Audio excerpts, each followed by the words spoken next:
caturteer in the house and welcome to the TokuCatSu podcast. Yes, this is the second episode of the TokuCatSu podcast.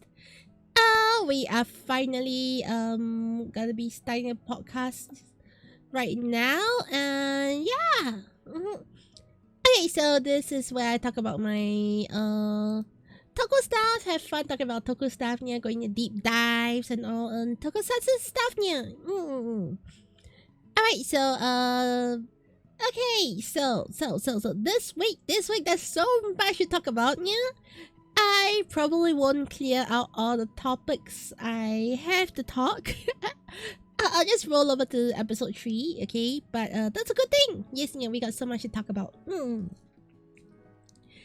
Alright, so yes, how's everybody's week been, And I hope things have been going good for you.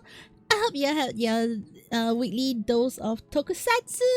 Yeah. I definitely had my weekly dose of Tokusatsu already. Actually, technically 2 weeks worth of Tokusatsu since I last did my episode. Alright, so without further ado, let's get into chatting on this week's TokuCatSu.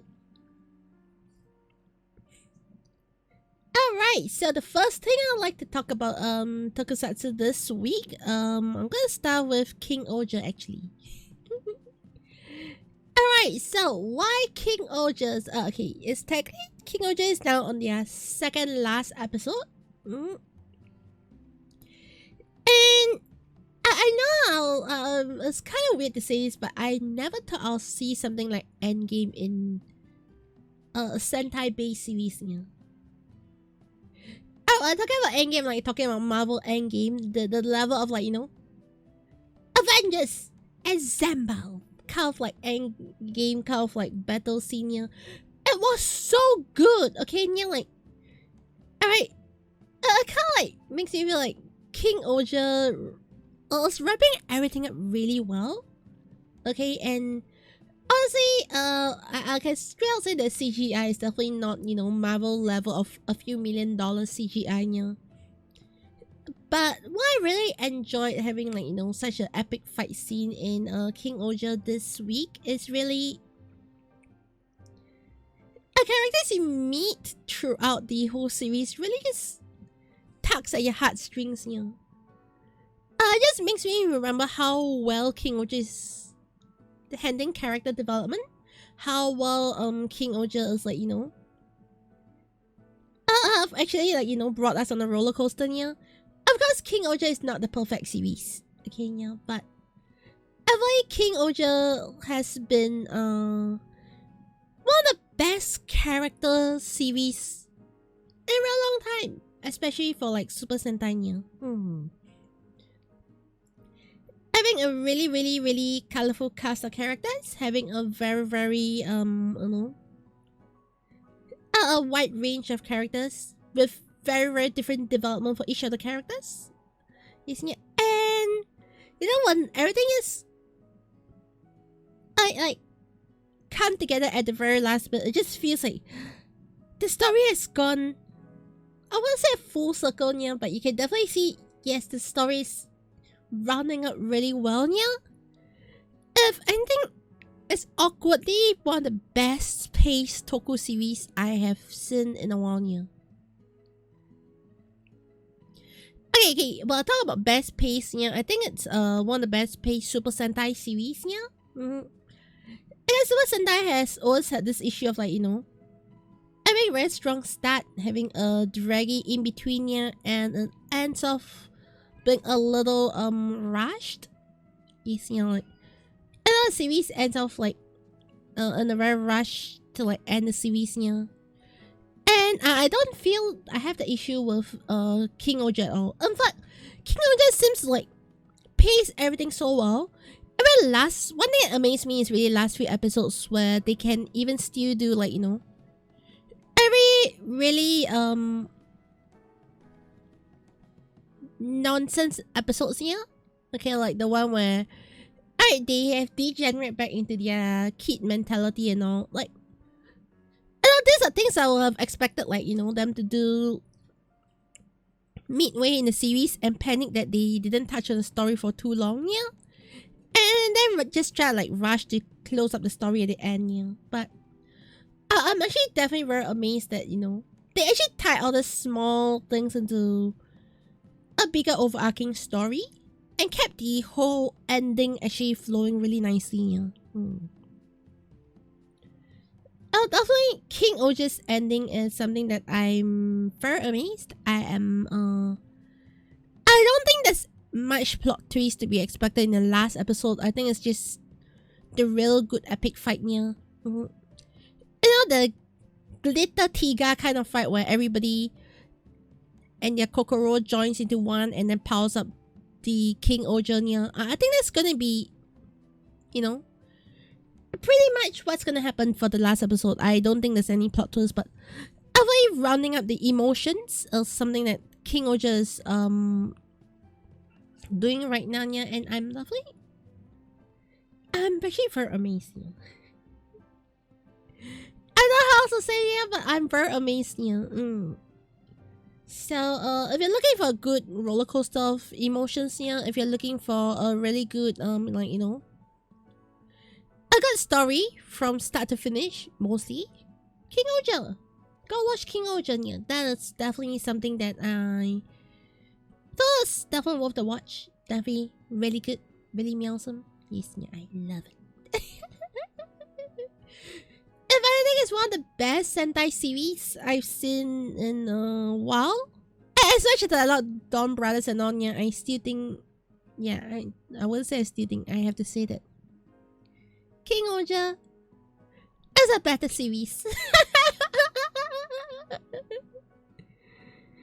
Not my favorite, but it's definitely a better series. Like, objectively, it's the better series, yeah. Yeah. Okay, so with King Oja coming to an end, we'll be looking at Bunbunja. Yeah.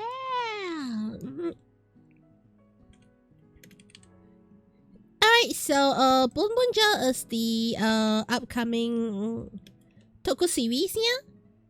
Okay, so what I'll say about like Bunbunja is about what I'm seeing from Bunbunja, I'm really liking the previews. I'm actually really liking, like, you know, a mecha is like human size as well, yeah, inside the you know, inside their race room or whatever it is, yeah. Or their hangout room. Okay, so I'm actually kind of really liking how Bunbunja is coming out so far. Yes, yeah. Totally not biased that there's an orange Bunbunja. Alright, okay, orange looks hot. Okay, anyways, yeah, but this is not the first time they are having orange in Sentai series, yeah, but orange looks hot. Yes, yeah. One thing I have to say is Bunbunja definitely feels like it's going back into the golden era of, like, you know, Super Sentai. Yes, you know, like, you know, era of like Geki Ranger, Shinkangers, the era, yeah. It just feels like, you know, it's really going back to form, yeah. It's also feeling a bit like, you know, the Turbo Rangers era, yeah. Like, Car Rangers, yes, Car Rangers, Power Rangers, Turbo, oh no. Alright, so the Car Rangers era, yeah, it just feels like it's really going back to form with Bunbunjas, yeah. I'm actually kind of digging it, yeah. And, I know this might be a bit, something I was really worried when I first saw, you know, Dawn Brothers, yeah. Okay, let's start with Zenkaijus, yeah. Okay, let's start with Zenkaijus. I had no issues with Zenkaijus for the most part, yeah, until they started to use CGI for their mecha fights, yeah. Alright, and then I was like, can you not have so much CGI for mecha fights, yeah? And then we start to have, like, you know, Dawn Brothers, yeah. I was very, worried that, you know, the low budget CGI would ruin the show, yeah. And then it went even further to like push the CGI and how they did their filming in King Ojas, yeah.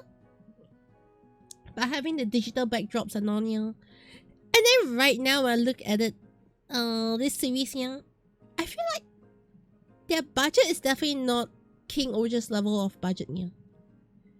At the same time, I started to be like, you know, less wary about all the CGI again, yeah. I'm getting very, very you know, comfortable with shitty CGI, yeah, like pushing shitty CGI to the limits, yeah. I'm starting like get really comfortable with that, yeah. I mean, largely, I think it's to do with how they are actually handling the shows. I think it's a lot better, yeah. I know shitty CGI is, you can obviously tell CGI, but sometimes I think they've kind of come to this point where I think shitty CGI is becoming a very, very unique design choice right now, yeah. And I'm loving it. I'm actually loving it, yeah. However, of course, I still think the most important thing is, can they handle the story well? Can they handle the characters well? Yeah, but that's something we need to wait and see. Yeah. As overall, everything I'm seeing is really good. Okay, one thing I'm really happy about this time for Boom Boom Just yeah is actually a mech. Yeah. I know I've been like really happy with, like the Don Oni Taijin having like a very you know, solid mecha toy. Yeah. Alright, but when it comes to like Boon Butcher, it's definitely not as mobile. The posability is definitely not like what we've seen recently, yeah. It's shitty posability, yeah. At the blocky aesthetic, I think it's really nice. And okay, I don't know if I talked about this the last time, yeah. I'm actually very impressed by the toys this time, yeah. Like each of the cars, you can put through like the gate and then it opens on the weapon, yeah. I actually kind of miss that kind of functionality in toys, yeah. Like, you know, that's like the very cool toy where it looks good, yeah. And then there's a very gimmicky toy. And I think that is what Bon Bon Just is bringing to the table, yeah. A very gimmicky toy, yeah. And I love it. I love it. I actually kind of like miss gimmicky toys, yeah. I know they are like not like, you know, a very high-end gimmick, yeah, like, you know, a car and then it just flips open and you have a drill coming out, yeah, or a car and then flips open and you have like a shovel coming out, yeah. Oh, it's not like, you know, some groundbreaking transformation. It's like McDonald's Happy Meal level kind of like toy nonsense. The McDonald's level of gimmick, okay, yeah, it just feels like the McDonald's level of gimmick and engineering in these toys, yeah. And I gotta say, I kind of like it. I want to like spend money getting the toys, yeah. I'm tempted. I'm tempted actually, yeah. I'm actually very tempted to spend money, yeah. But we'll see. Definitely won't get it in the initial run, yeah. I'll probably wait for a bit and see if the prices drop, yeah. But yeah, because I'm broke cat, okay. Unless you sponsor me, but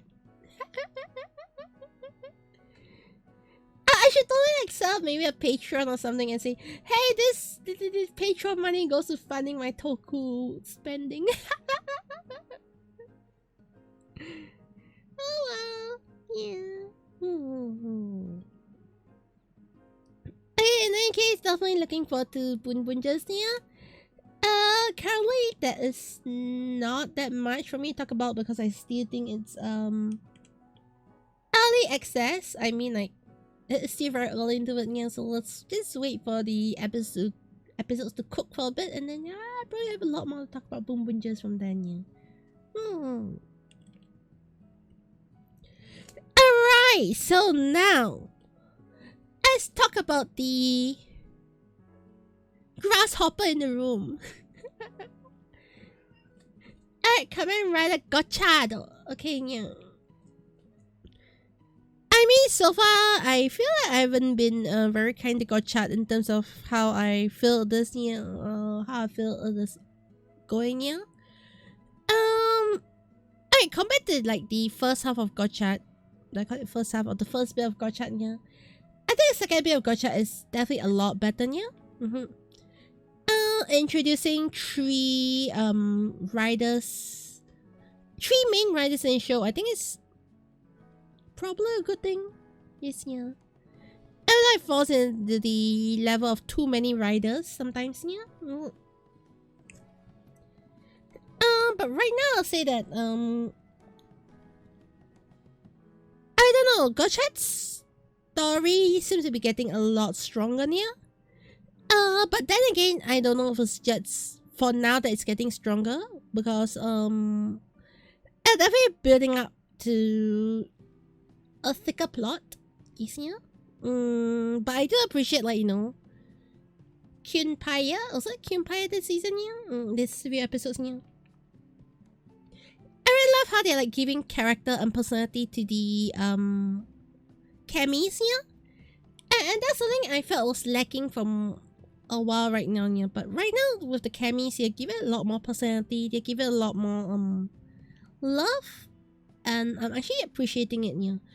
Even in, like, you know, episodes where Cammy's character development is not the main thing. Like even Velvet's Kurogane Spanner's Velvet's transformation, yeah. And getting onto his driver and all, yeah. I kinda actually really like you know, the whole Angel Lead and how they're like playing with the Cammy's abilities a lot more, yeah. I think this is something that I'm starting to appreciate a lot more on Gotchat, yeah. But I find the characters are still really flat for now. So probably can improve, yeah. And we're starting to see like this let's try to build up the characters. I really enjoyed, yeah. But this kid's kind of like reminding me of, like, you know, Digimon Adventures 2020. Is it 2021 or 2020? Where they redid Digimon Adventures, like, you know, with Taichi, Yamato, the original cast, yeah. Alright, so it kind of like reminds me of that, you know, on this stage where adding a lot of emotion in the characters, you know, as though the characters have a lot of, like, emotional baggage, you know. The emotional baggage from the first part of the series is kind of weak. I don't think it hits, like, you know, it's not a home run, like, all the emotions are so strong here, yeah. I haven't got that yet, yeah. It still feels like they're halfway through and they're starting to build up the emotions, yeah. So, it's a little late to the game. But saying that, like, you know, series like Ultraman Blazer, yeah, you only need 20 plus episodes to get you emotionally invested, yeah. I guess they still have a chance to get us emotionally invested and love the characters a lot more, yeah. Though I'm starting to feel like, you know, there's way too many throwaway camis right now, yeah. And the stakes in the shows just feels really weak right now still. You see, like, I don't feel the stakes in the show, like, you know, the characters, like, there are no stakes to every fight so far, yeah. There's no heavy stakes for a meat, you know, being a meat series, yeah, you don't feel the stakes. And the overall stakes of the series, yeah, it feels really, yeah, it feels really bland, yeah. Other thing, yeah, it kind of like reminds me, yes, Kamen Rider Gotcha is just like a half an hour weekly advertisements to ask you to buy toys, yeah. I'm so sorry, it really reminds me of that. I know Kamen Rider Super Sentai is all there to make you buy toys, yeah, but this is pushing it to another limit, yeah. So yeah.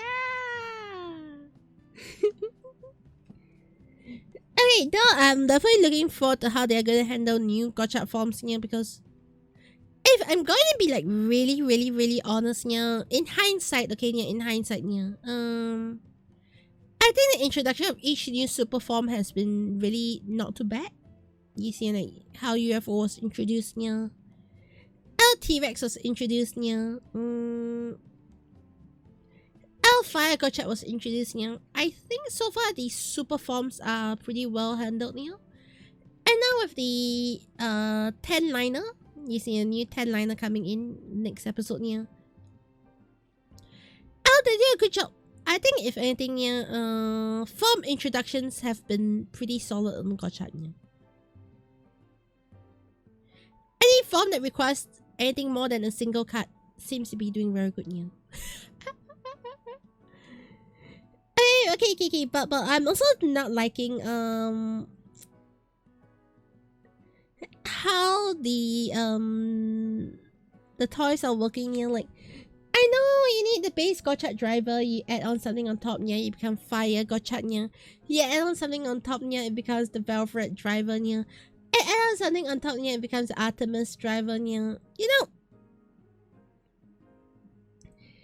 it really kind of feels like they are pushing a limit of how many variations they can turn that driver into, I kind of, and then that it's like, oh, but then the Gotcha driver is a special one, But all of them are just Gotcha driver adds on something on, You get what I mean, All of them are just a Gotcha driver with add-on, For some reason, the Gotcha driver itself is a special thing in the show, I'm like, huh?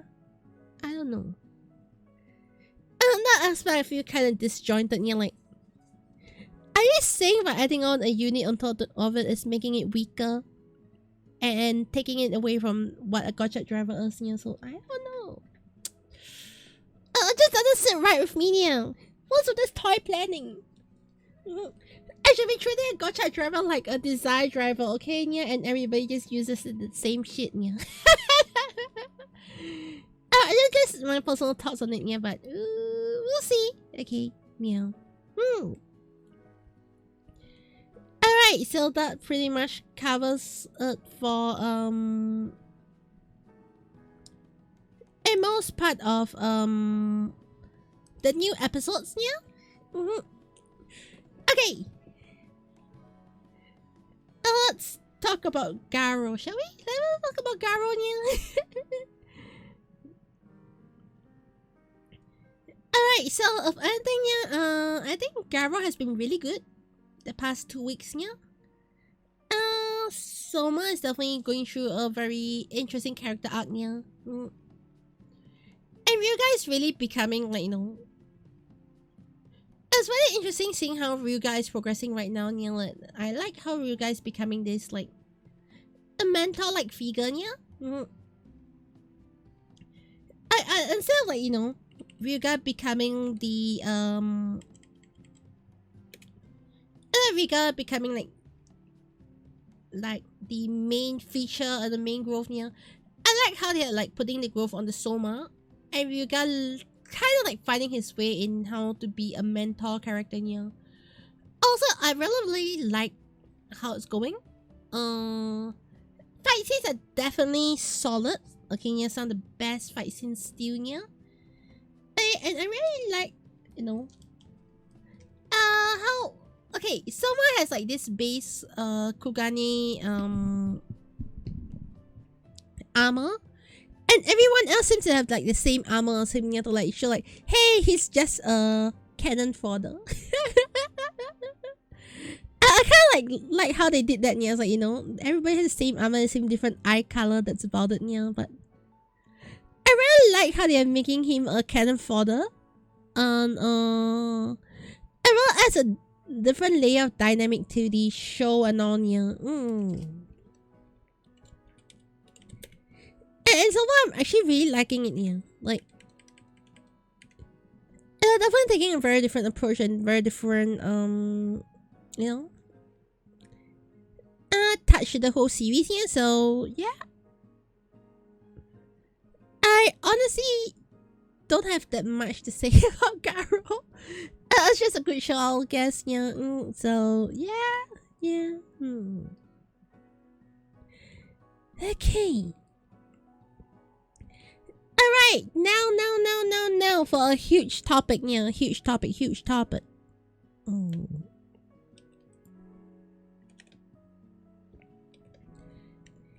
Are you ready for some huge topic? Okay, Alright, so this topic, involves like, talking about Kamen Rider 5's Paradise Regain. Yes, yeah. I did that the most recent Kamen Rider 555 movie. Yes, yeah. I think it's 20th anniversary or 25th anniversary or something along those lines, yeah. Alright, that they be releasing the new 555 movie. I've watched the whole thing. Yes, yeah.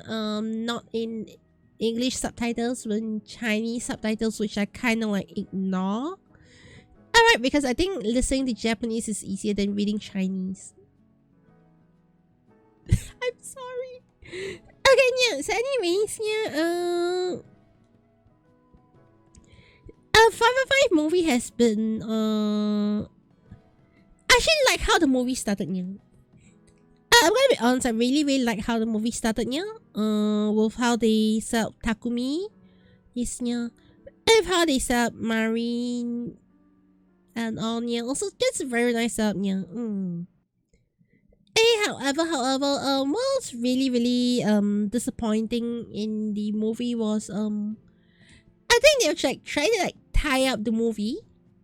Okay, yeah, like I feel that this is probably after Paradise Lost, but it was very convenient why Kusaka was there, yeah, but they do kind of like explain it at the end, yeah.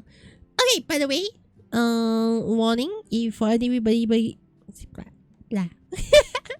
I think for anybody who don't want any spoilers, yes, I will be going straight into spoiler territory soon. I'll get the non-spoiler part first, yeah, okay.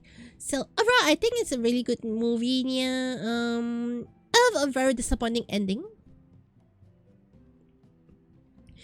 And if you're a fan of Vice, yeah, I think it's a good fan service show, yeah. It's definitely not. It built up a lot to lead to nothing. That is what I personally feel about the movie, yeah. So that's out for the non-spoiler part. Now for the spoiler, so you have been warned. If you don't want to hear spoilers, please click away, yeah. If not, you have been warned. Okay, so the 555 movie, personally, I feel like, yeah, the starting part with how they do Takuminia, with how they did Kusaka and all, it's interesting. It's interesting, yeah. It really feels like they're continuing from the previous 20 years ago, yeah. It really felt like continuation, yeah. With how they're like, moving the off knock, yeah. How Smart Brain has progressed and all, yeah. But one thing you can definitely see is they're trying to build for Kamen Rider Outsiders. Definitely, you can tell they're building for Kamen Rider Outsiders. What I didn't really enjoy was a lot of things felt really forced, yeah. Like Kamen Rider Muse, okay, the new rider in the series, yeah. Honestly, I initially liked Muse a bit more, especially when the girl was using it, yeah. I can't remember her name, yeah. The girl was using Kamen Rider Muse, yeah. I think it was not too bad. It was interesting how she was like feeling so shy about transforming and all, yeah. Also interesting. What I really didn't like about it is her character felt like led to nowhere, yeah.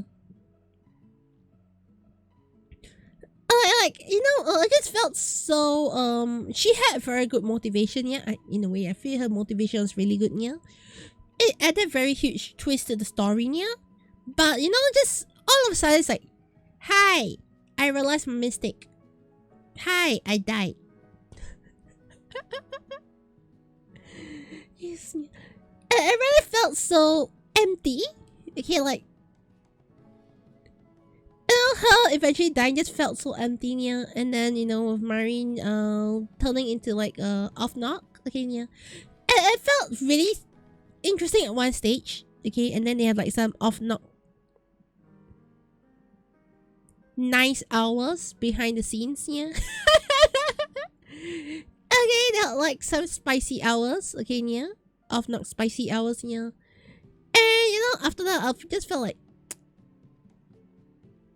after the spicy hour, yeah, actually after the spicy hour, I think everything just went downhill, yeah.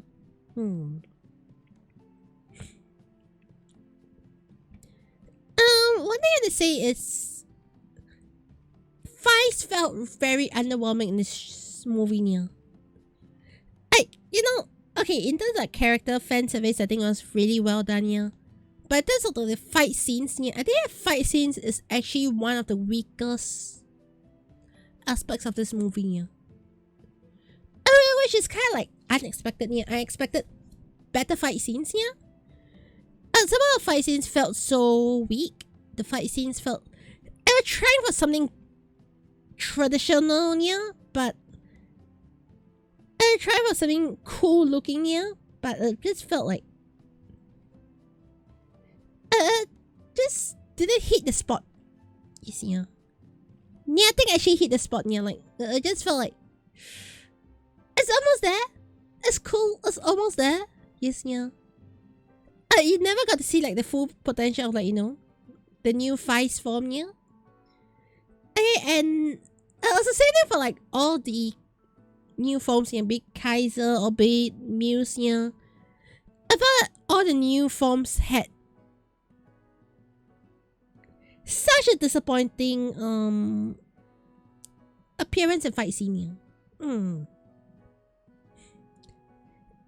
And it didn't feel good at the end, yeah. Well, okay, in a way I get where they're coming from. Like, Takumi was like saying, okay, I'd rather go back to my old Vice gear, yeah. Okay. And in a way where he go back to his old Vice gear, it's like, yes, this is good, yeah. But at the same time, it also felt like really weak, yeah. In the Vice gear, yeah, like I felt I would have liked to see the old EXO form, yeah. I felt I would have loved to see like the blaster form, yeah. I felt like they could have done a lot more with the old Vice suits, yeah. And it just felt like a huge missed opportunity. Easy. And they pretty much end the whole movie with like, oh, the story is not over. Probably continuing in Kamen Rider Outsiders, yeah. But the way I feel, it feels like it's gonna continue a Kamen Rider Outsiders specials, yeah. But I just felt like a very, very weak Vice entry, yeah. In terms of like, in terms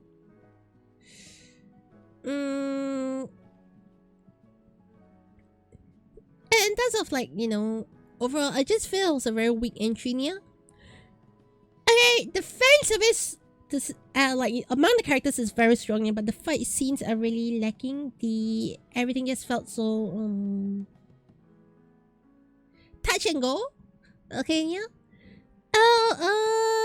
I'll say keep your expectations a bit low.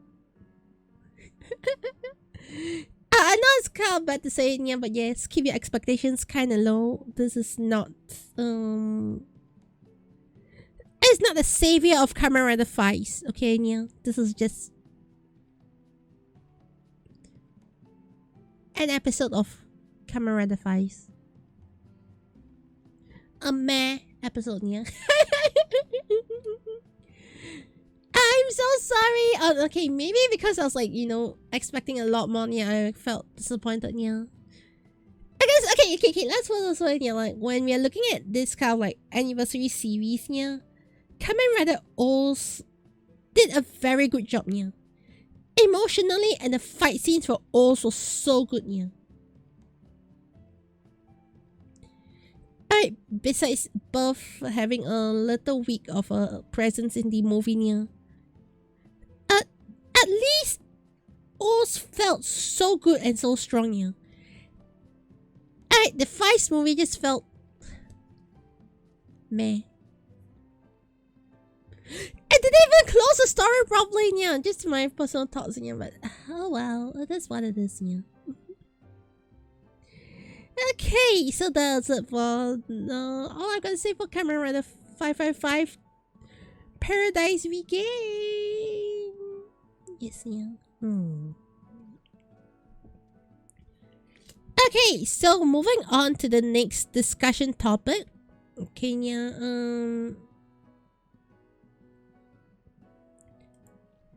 Okay, so the next discussion topic I'll be talking about is a question from Jojo. Alright, so this is basically how to handle judgment to your collection. Okay, so any judgment to my collections, yeah, like Toku collections, I'll say that the best way to ignore them, yeah. Though I do have like questions where people start asking me, Kochi, why do you like Toku, yeah? You go to the shop, you go like, oh, Tiga, my husband doll, instead of picking up Barbie dolls, yeah. It's a Tiga doll, okay? Alright, so do I get any judgment for my collections here? Actually, yes, I do get judged a lot for my spending. You see, like... Okay, it's kind of bad that sometimes I feel like I'm getting a double whammy. You see? Alright, because of, well, look at nice clothes, you know, when I look at makeup and all, I go like, yes, I want to get this. And then, you know, what does it say? Oh, you have nice Kamen Rider stuff, you have nice Ultraman stuff on the shelf, and I go like, I also want to get this, yeah, which means like, you know, both like the guys shelf and the girls shelves, yeah, they both hit me equally hard. Okay, yeah. And yeah, I know. Okay. I feel like sometimes, you know, I got like people ask me, why don't I just get the new toy, the new Toku toy, and all. Sometimes, yeah, I go like, because I need to buy clothes, because I need to buy like facial care, I need to buy like my hair products. Do guys actually spend on such things? I don't know, yeah, but I just feel like I feel like I'm spending like on both sides of the aisle sometimes, yeah, and then it feels like I have very bad financial decisions. I think people judge my financial decisions more than anything else, yeah. Okay, because I kind of like want to collect stuff, yeah, but at the same time, I also want to like spend on my own stuff, yeah. I feel so stuck. Okay, yes, yeah, sometimes no, I wouldn't say I get judged for my collections half the time, yeah, I mean, anyway, yeah, I do get judged, yeah, in fact, you know, I go with my girlfriends, they're like, Kochi and her Toku stuff again, yeah. I'm known as a Toku girl. Yes, yeah. At the same time, I'm so glad because I do have like, you know, like girlfriends who are like into Toku as well, yeah, so I go like, yeah. At least I'm not alone. All of us know there are hot guys in Toku, okay, yeah.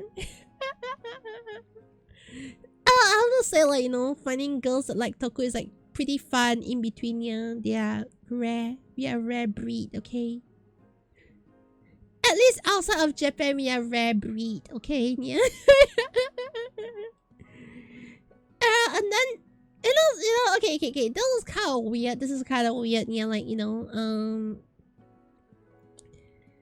Alright, okay. Come to romance topics, okay? Yeah, romance topics, yeah, okay? Alright, so, you know, there are some guys who are like, Kochi's definitely a good girlfriend because she likes Kamen Rider, yeah. Please judge me for something other than my hobbies.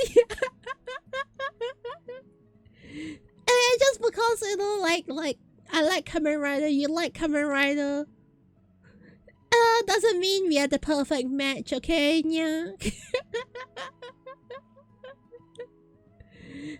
Alright, it's like if you know, if all you need is like, you know, a partner who loves like the same thing as you, yeah, then go find another guy who likes Kamen Rider. They probably can be a good boyfriend to you. Don't worry, I'll watch from afar, okay? I'm sorry, but yeah, that's my personal thoughts. yes, yeah. Do I get judged for my collection? Yeah. I judge. I do get like a lot of weird people asking me, "Hey, be my girlfriend because I like Kamen Rider," and they know nothing else about me except that I like Kamen Rider. Yeah. At least take the effort to know me. I'm sorry. Well, how this podcast turn into me talking about my love life, even though the question is like, how do I handle judgment to my collections? Yeah. Okay, let's answer the question. How do I handle judgment to my collections? Yeah. I don't really handle it. I just embrace it, okay? Yeah. Being a Toku fangirl, I'll just embrace that identity, okay? Yeah. There you have it, yeah.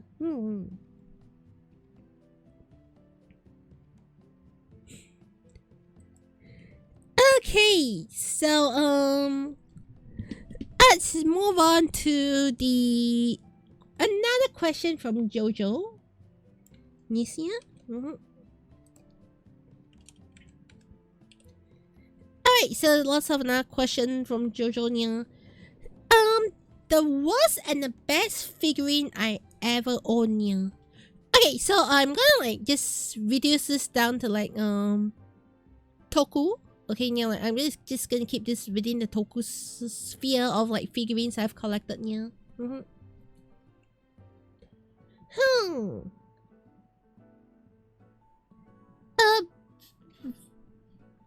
The worst figurine I ever owned, okay, yeah, is my revised Sophobia.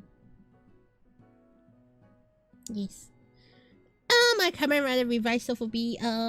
If this is the watching this over on YouTube, yeah, I'll probably put up a picture at the corner here why I absolutely hate it, yeah. Alright, so I really love Kamen Rider Revised, okay, yeah. Revive and Vice, both of them are meowsome, yeah. Alright, but my Kamen Rider Revive Sophobia came out so ugly. Okay, yeah. I don't even know how to react to it, yeah. The paint job is so bad, yeah. The details felt like a third-party toy, yeah. I just felt like one of the worst figurines I ever had, yeah. I know Sophobies are not like the epitome of like figures, yeah. They're not like, you know, $30 figures, yeah. But I feel like the standard and the quality is at rock bottom when it came to revising, yeah. Like, don't get me wrong, I still love to collect Sophobia figures, yeah. Okay, I kind of understand when it's like, you know, especially I didn't buy it yet, yeah. Ultraman Blazer, Sophobia. It looks bad, okay, yeah, let's be honest, this Blazer Sophobia looks bad, yeah. But I understand why it looks bad, yeah, because of the amount of detail, because of the amount of, you know, complexity in the character, yeah. I wouldn't mind owning Blazer Sophobia. I know it's not the best looking thing, yeah, but I can understand that the detail in this is just a little too much to really capture in a cheap Sophobia figure, yeah. However, I cannot say the same for the revised Sophobia. I think the revised Sophobia is just a lazy shit job, yeah. So I think that's probably the worst figure I had. Yes, yeah. A best Toku figure I have right now, yeah. I think I'm gonna fall under really bias in this one, yeah. Okay, I'm like super biased in this one, yeah. It would be my Ultraman Tiga SH figures, yeah. Oh, this is Shinkocho, the one where they had like soft abdomen area, yeah. I think that's the best figure I own so far, yeah. Okay, the paint job is definitely not the best, yeah, because the paint does crack at certain areas, yeah. But I really love that, you know, this figure is really detailed. This figure has really good posing, yes, yeah. And And I'm just blown away by this figure in general. Yeah. Like I really, really love the figure. Yeah. I have the first release. Yeah. Apparently they did like tighten it up in the second release. Yeah. Of the Ultraman Tiga SH figures. Yeah. Alright, let's just say that the second release they say the paint job is more paint job sticks better, yeah? And they say it doesn't tear as easily. Just hoping mine doesn't get damaged, but I'm very tempted to get the second edition release as well, yeah, so it speaks volume of how much I like this figure, yeah. Like this figure is so good. I think getting a second edition where the only difference is probably the tummy area, yeah. It's something that I think that speaks the volume like how much I like this figure, yeah. How good this figure is, yeah. The sculpting, the detail, the posability. Chef kiss, yeah. Hands down, I think the best figure I have owned for Tokunya.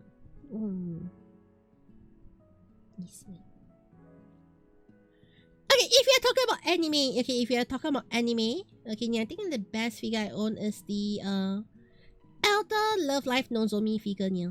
I'll leave it on the screen. Yes, it's gonna be like a picture of it somewhere on the screen, yeah. I think that's like the best, hands down the best figure I own if it's you know, including anime, yeah. A detail, the box. Okay, even the box is so good, yeah, so I'm sorry, that's probably the best so far.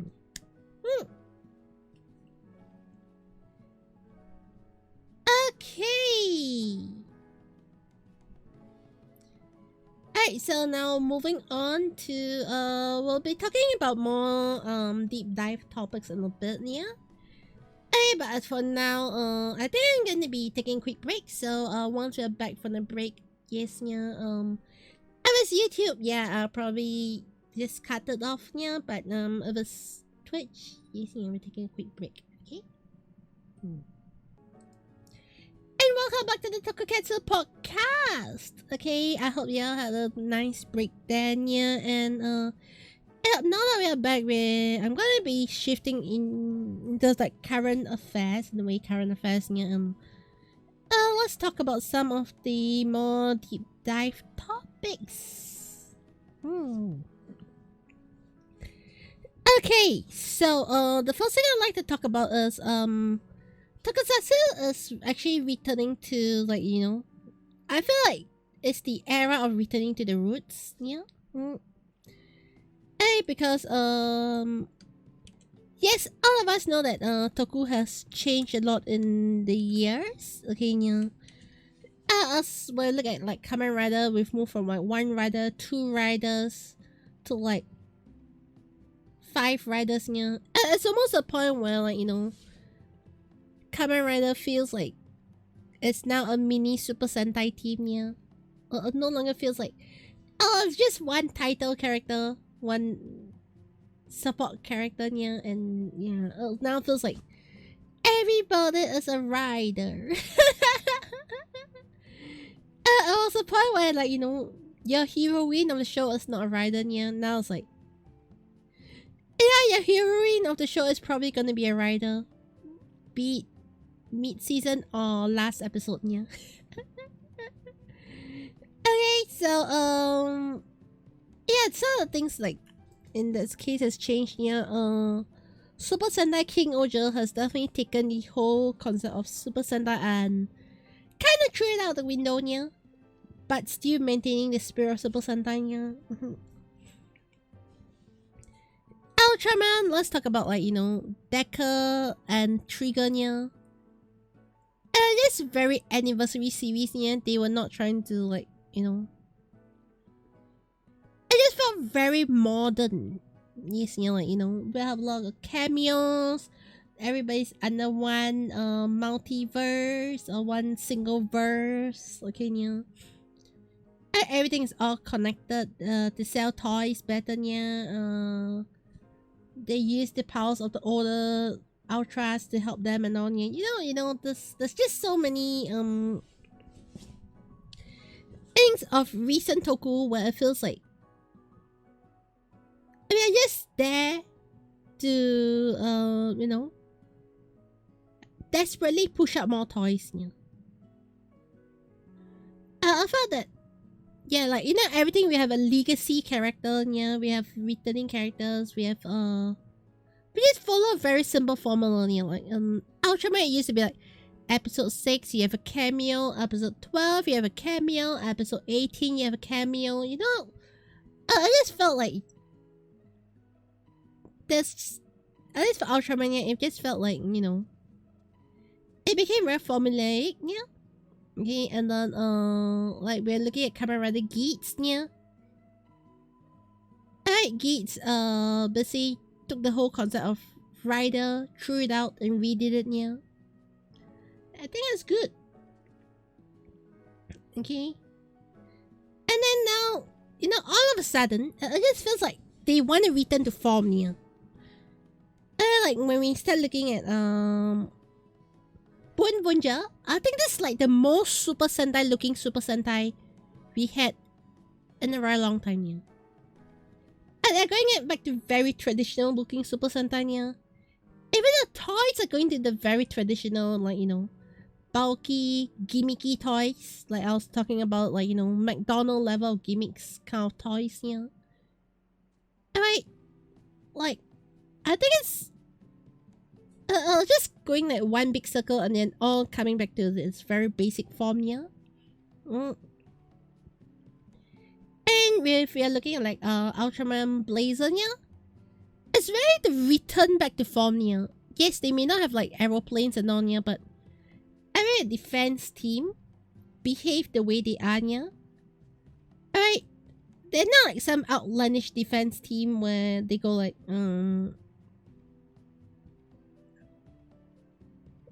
like in what's it shown you? Like in Deco. Alright, Trigger. The defense team just felt like they're just obligatory to be there. Yeah. And right now in like Laser, it just feels like it's just a very core part of the show. Yeah. We haven't had a very solid defense team. I mean, technically, Deca had a good solid defense team. Yeah, but I never had one as solid as Blazer in a long time. Yeah. Like the defense teams in Ultramans are like, you know, like the very core of a lot of the Ultra series. Yeah, and I think Blazer really went back to its roots. Yeah. Okay, and the best part about Blazer is as a standalone series. Yeah, we have not had a standalone Ultra series in a long time. Yeah.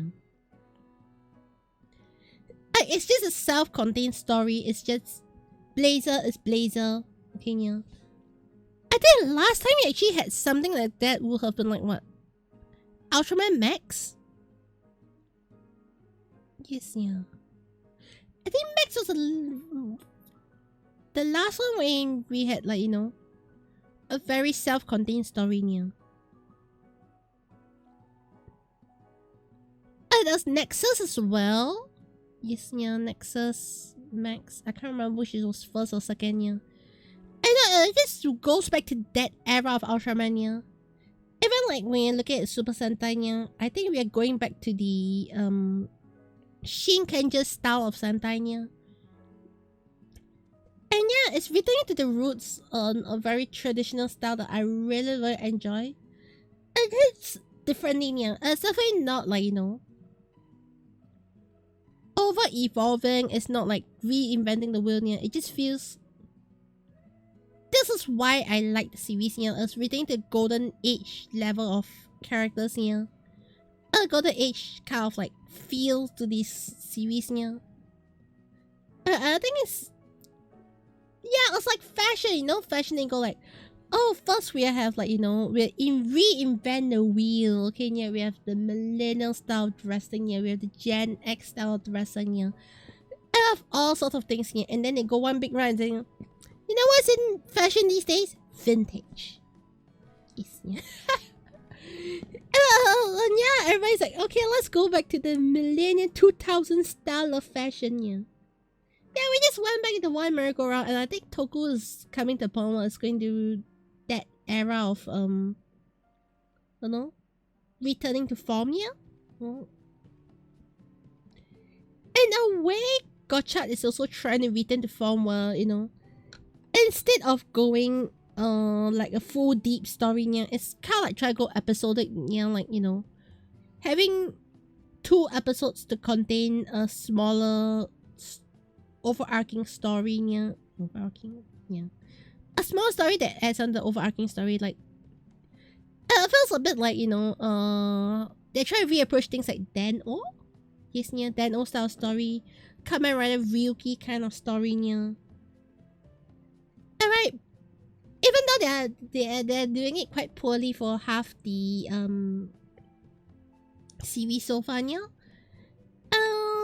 Yeah, I definitely feel like they're trying to return to form, return to like the 2 episodes kind of like, you know, tells one mini story kind of form on Gotcha, yeah. Like, they're definitely driving towards that direction, yeah. So it's interesting to see that, yes, just for some reason, yeah, Toku altogether is just trying to return to its very roots, yeah. Yeah, so that is what I personally feel is pretty interesting. Yes, yeah. I don't know if any of y'all noticed that, yeah. Do let me know in the comments if you feel that you do notice that things are turning that way, yeah. Yes, yeah.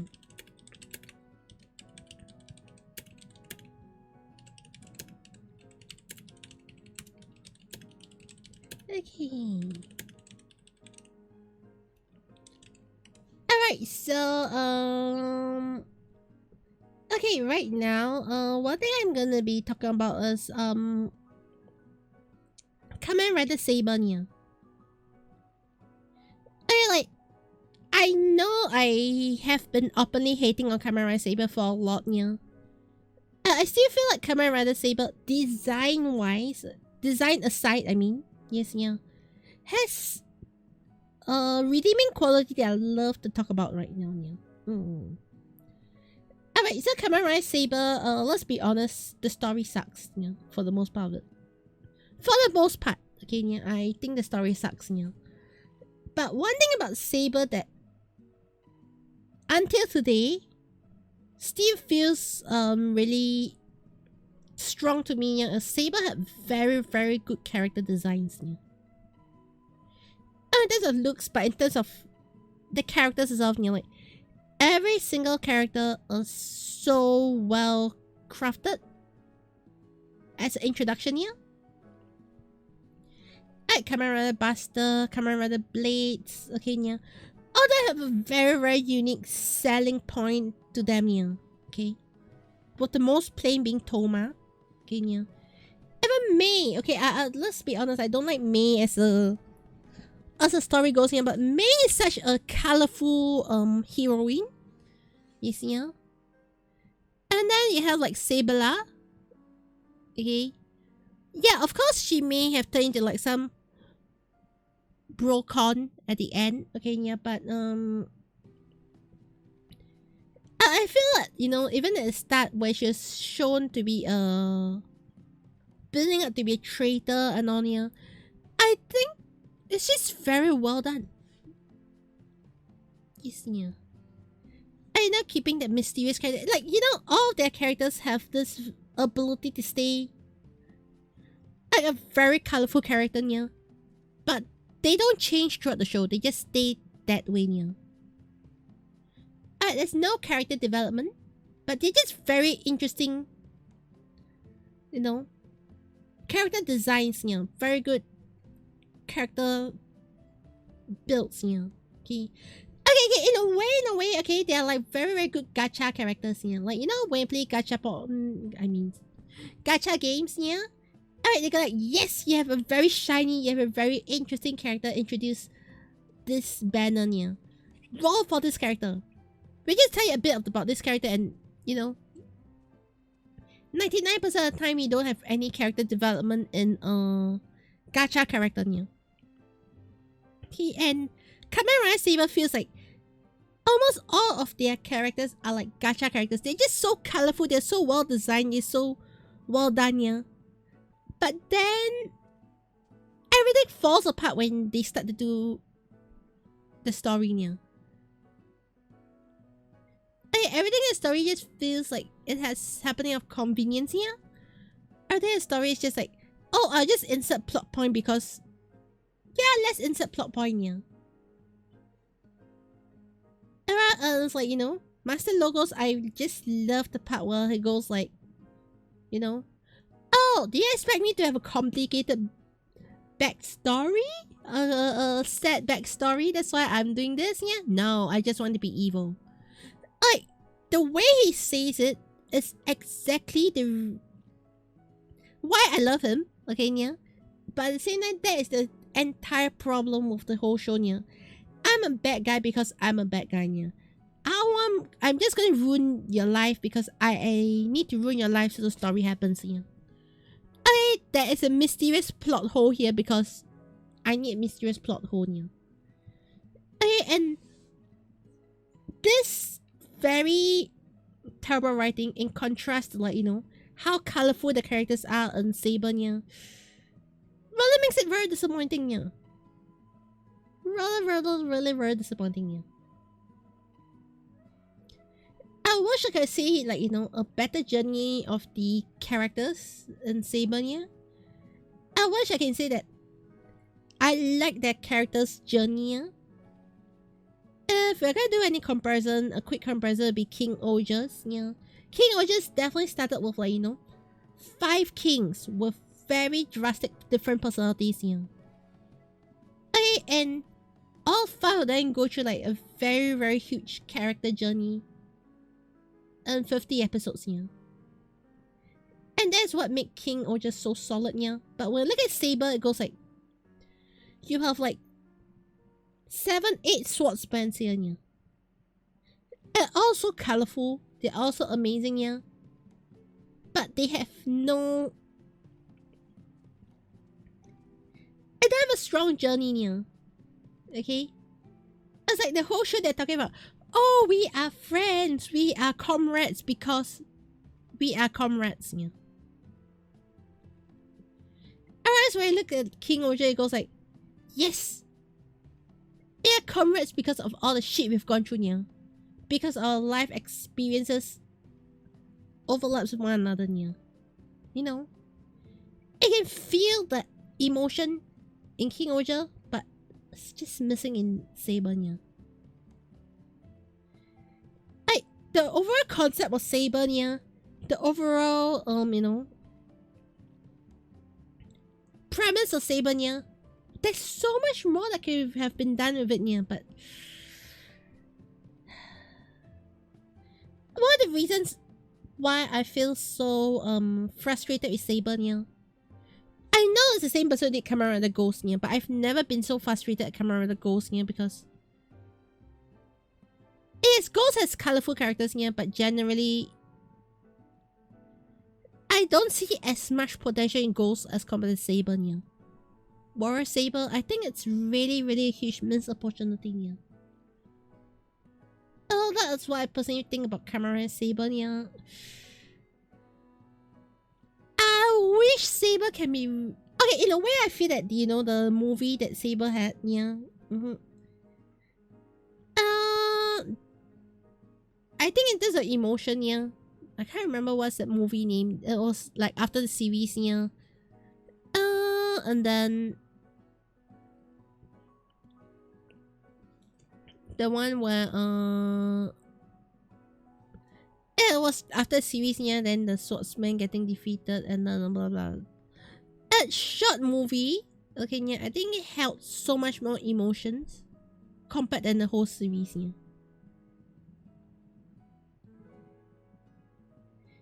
A short movie at the end held more emotions than the whole series itself, yeah. That's what I personally feel, yeah. So and they, yes, in a way I say it's semi-redeemed, yeah, but it's 1 year of Camera episodes kind of feeling wasted, yeah. And right now I'm just hoping that That happens every now and then, okay? Yeah, let's be honest. There can never be like, 100% hits for every single series, yeah, but I just hope that Gotcha doesn't turn out that way, yeah. Ganbate, Gotcha. Ganbate. You see.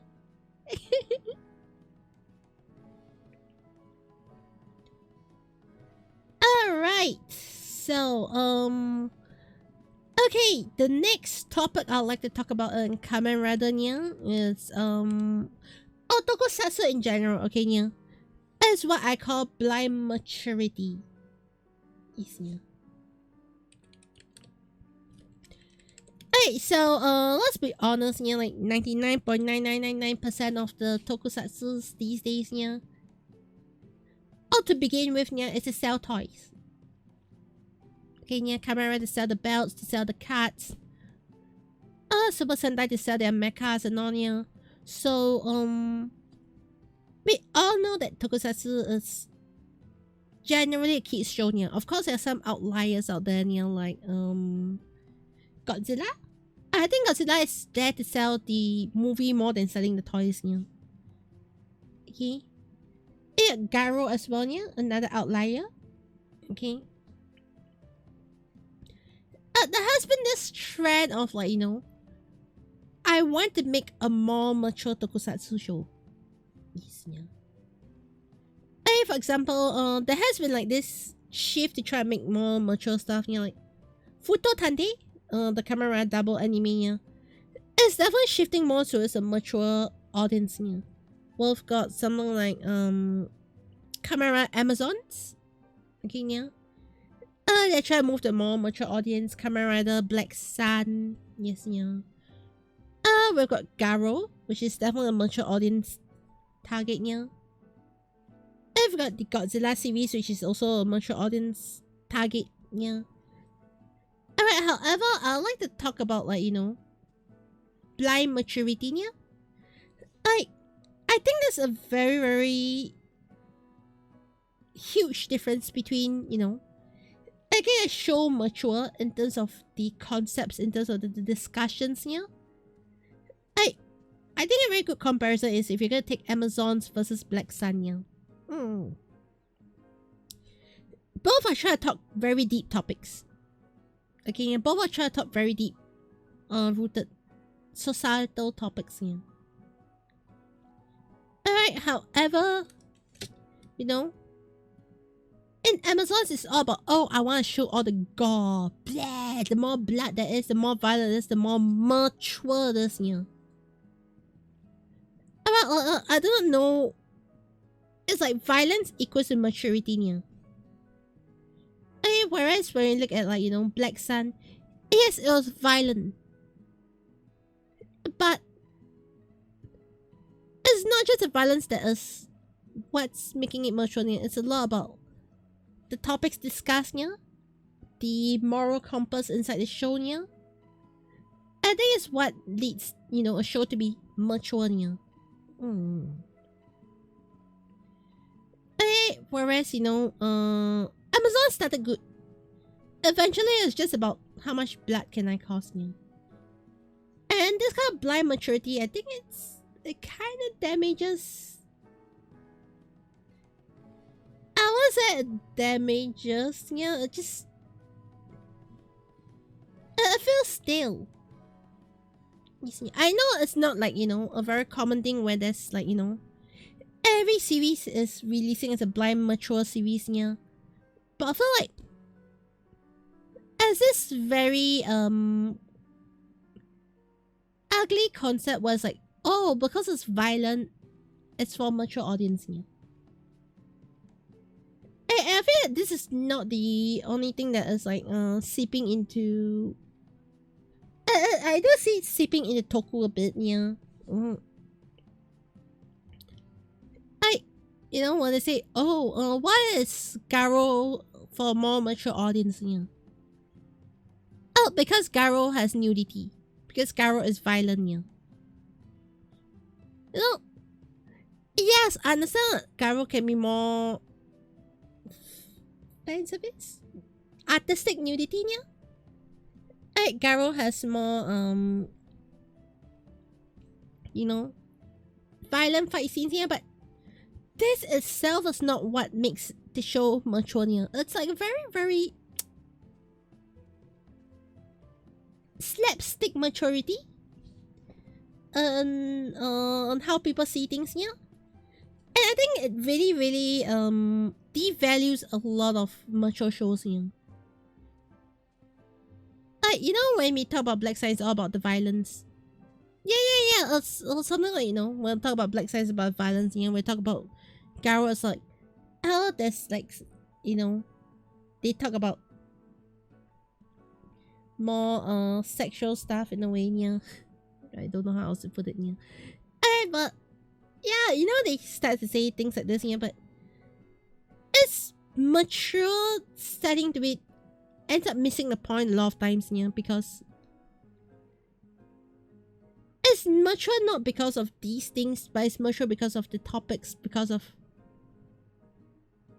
a moral compass that they're discussing, and this is something that I feel is kinda missing. In one sense, yeah, a good example of blind maturity in this sense is actually the Feist movie, yeah. They try to make the whole Kamen Rider Feist Paradise Regain to be a bit more targeting a mature audience. Of course, it's targeting a mature audience, yeah, because you have like people who watch Feist when they're when they're still studying for exams, yeah. And now we are all working adults, yeah, you know, that's the kind of target audience you're going for, yeah. But at the same time, you know, I feel there are more mature topics that can be discussed. As is, oh, we just want to show more violence, yeah. I just want to show sexy time, yeah, and this is why it's a more mature target audience, yeah. It feels really forced. I don't know if you get what I mean, yeah, but that kind of like the maturity feels really forced, you know, like. And I try to make it feel mature. The point is starts to feel immature, yeah.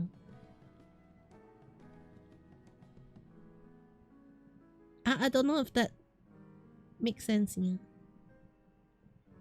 then everybody completely misses the point, yeah, because the immature maturity becomes the selling point instead of the real topics and real deep discussions being discussed, yeah. So that's what I personally feel when it comes to, like, you know, blind maturity in tokusatsu, yeah. And I think it's very, very apparent because they are like always saying Toku is for kids, yeah, but we have like some topics, some series meant for adults, and the adult side feels weak. Sometimes because, you know, again, more mature doesn't really make it like, you know, it misses the point. Yes, yeah. Violence is not maturity, yeah. I think that's a summary of what I'm trying to say, yeah.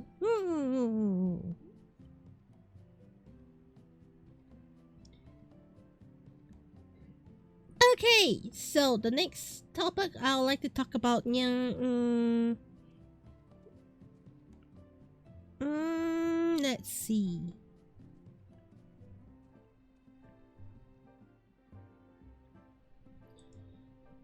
Alright, so okay, the next topic I want to talk about, I'll say this would be the alright, second last topic for the day. Yes, yeah, second last topic for the day, yeah. Okay, so one thing that I like to talk about is forms that debut in movie or movie exclusive forms. Yes, yeah. Oh, like in the most recent Kamen Rider series here, we have the Kamen Rider Majid debuting in the movie. I know some people are like really confused. Why is Kamen Rider doing this here? Why are they putting the movie form in the series and things feel disjointed here? To be honest, this is not the first time they did it here. I think, if I am not wrong here, the first time they did something like this, was in Kamen Rider Forze. I might be wrong. But if I'm not wrong, Forze is the first time they did something like this, Hey, because if I remember correctly, Forze introduced the double rocket.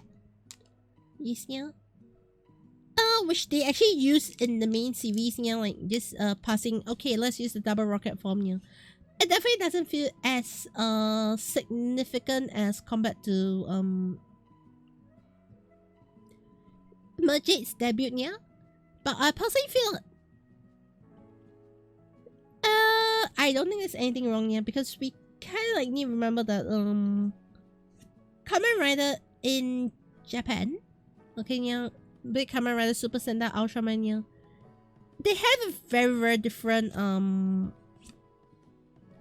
schedule and lifestyle to it, like, Kamen Rider in a way I feel is a lifestyle in Japan, okay, where the kids go like, yes, every weekend I have my Kamen Rider, after Kamen Rider we go buy Kamen Rider toys, it becomes like this mentality they have done, I know Kamen Rider has like a yearly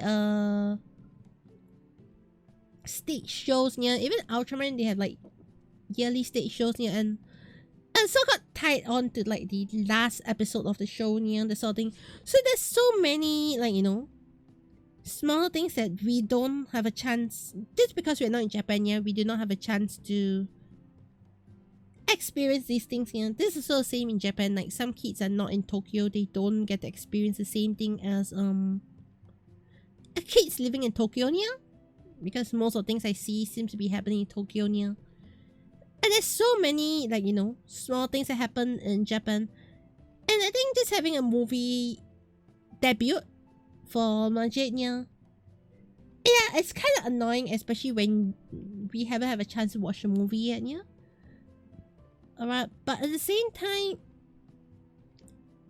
I feel this has been going on since the very start, Okay, even though it wasn't like a debut in the movie, but if we're looking at like Camera Den-O, okay, the Ore Tanjo movie, Wing Form's real fight was in the Ore Tanjo movie, They hinted at it non-stop in the series to begin with, and then on top of it, the Den-O series was kinda... The build-up, the climax form was definitely from Ore Tanjo, So, yeah, they just inserted like, 3 solid episodes of the series into the movie itself, and then when you don't watch the movie, you feel like, yeah, you're missing something, I feel like this has been something that has been going on in Kamen Rider since forever, Is that a good thing? If you're in Japan, it's a very good thing, If you're outside Japan, this sucks, And one thing we definitely need to remember is like, Kamen Rider, Super Sentai Ultraman, their main focus has always been in Japan, Exporting outside of Japan has always been like, the afterthought. Even if like, Garo or Ultraman is now free on YouTube, it's always a very afterthought kind of feeling, None of us can have the full experience unless we live, breathe, work, sleep in Japan, But that's just the nature of tokusatsu, and it's also like that, That's something that makes tokusatsu unique, So, as much as I hate it, well, you have the bits in the movie exclusives before the series, that sort of stuff,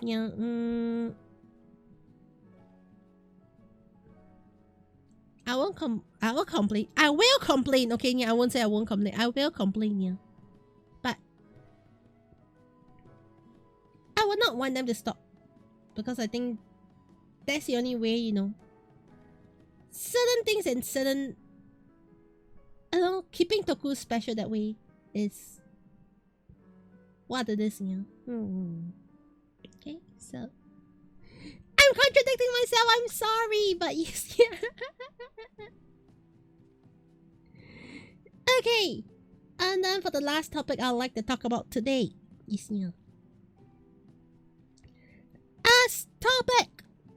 Okay, so I want to talk about recently Kamen Rider Super Sentai, right, Ultramania. This is like very I was like desperate or what. Yeah, there's this thing they've been doing which is called memorial editions and CSM. Yeah, like Kamen Rider 5, the new 5 belt, yeah, is only CSM. Yeah, Kaiser is only CSM. Yeah, okay. We have like, you know, Super Sentai having the Oja Caliber, yeah, having out the memorial editions. Yeah, and I know some people like saying, hey, memorial editions used to come out later in the series, yeah, and all. Honestly, I don't mind. Yeah, I know that sounds weird, yeah, but I don't mind, yeah. Because I feel like a lot of these toys are there to, like, you know, when they release something that's DX, yeah, it's definitely for kids, okay, yeah, let's be honest, DX are just for kids, yeah. Okay. We adults getting DX. But still, we still get them. But especially when it comes to, like, I don't think everything needs a memorial edition. You know, like a good example is like if you're looking at the Kamen Rider Revise memorial Vice Stem editions, yeah, with additional voice and all. Yeah, additional voice lines are nice to have, yeah, but I feel like that one is kind of a bit overdone, yeah. Okay, like, you know, having a memorial edition, Vice Stem, I think that's a bit unwarranted for, yeah, because technically it looks like the same thing, yeah. And 99.9999 times of the time, it'll just end up back on the shelf, yeah. I really don't really understand why they're like... Okay, I can't understand because it sells, yeah. But at the same time, I kind of like don't really... I feel it's kind of like very extra. Yes, yeah. However, what I love about some of the memorial editions, you know, are like the Oja Caliber, okay, yeah, like the Zenkaiger gun and all, the Zenkaiger Gatling gun, I can't, Gatling gun, yes, yeah. I think the memorial edition is a good thing. Yes, yeah, because it's more closer to the one-to-one scale of what this is in the show, yeah. Of course, it's a bit like what in Kamen Rider we call the CSM series, yeah, okay. But I think it's actually a good thing that they are releasing memorial editions earlier, actually. Because, you know, it's like, you know, we don't have like wait 10 years later and then we have an anniversary release, you know. I think it's kind of the point where I think the audience for Kamen Rider, Super Sentai, Ultraman, yeah, we have we have the kids and we have the adults, you know. Of course, Bandai knows that we can now target adults. Adults have stronger spending power, yeah. That's for sure. The adults have a lot stronger spending power, yeah. So, I don't think there's anything wrong with them having all these CSM and Memorial editions released, yeah, to target a more mature audience, yeah. Okay, of course, it's kind of like really fast. Like, yes, we bought Oja Caliban, yeah, and then 50 episodes later, 1 year later, we have like the full one-to-one scales, yeah. It's a little fast, not gonna deny, yeah, but I actually appreciate it, yeah. Like, it's one of the reasons why I don't buy a lot of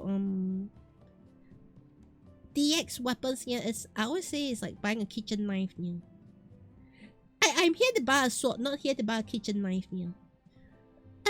Which is one of the reasons why for Saber I bought Kamen Rider Buster's sword, okay, yeah, because I was like, oh, this sword is big. Of course, it's not like, you know, the Buster sword big like in the show, yeah, okay. Having something that is like 90 cm, it feels like a sword. It doesn't feel like a kitchen knife, okay, yeah, like the Saber driver is A kitchen knife. I'm sorry. It looks like a kitchen knife. Its size is like a kitchen knife. Yeah. Okay. I don't want to like have kitchen knives in my collection. Yeah. So I'm usually less picky when it comes to guns. A bit smaller of a gun is still fine. It still feels like a gun. Yeah. But swords. I want my full size swords. Okay. You see, I want a sword. I don't want a kitchen knife. Yeah. In this sense, I think they are releasing more CSM, more memorial editions to actually target this audience who don't want to collect kitchen knives. I'm sorry, but that's just my thought on it, okay? Yeah. I'm sorry I'm enabling like Bandai's bad behaviors, but Bandai is feeding me the sort of things I want. Though if I'm gonna be honest, yeah, I actually haven't bought any memorial editions nor CSMs yet. Keyword yet. Okay. Alright, that's the end of my podcast this week.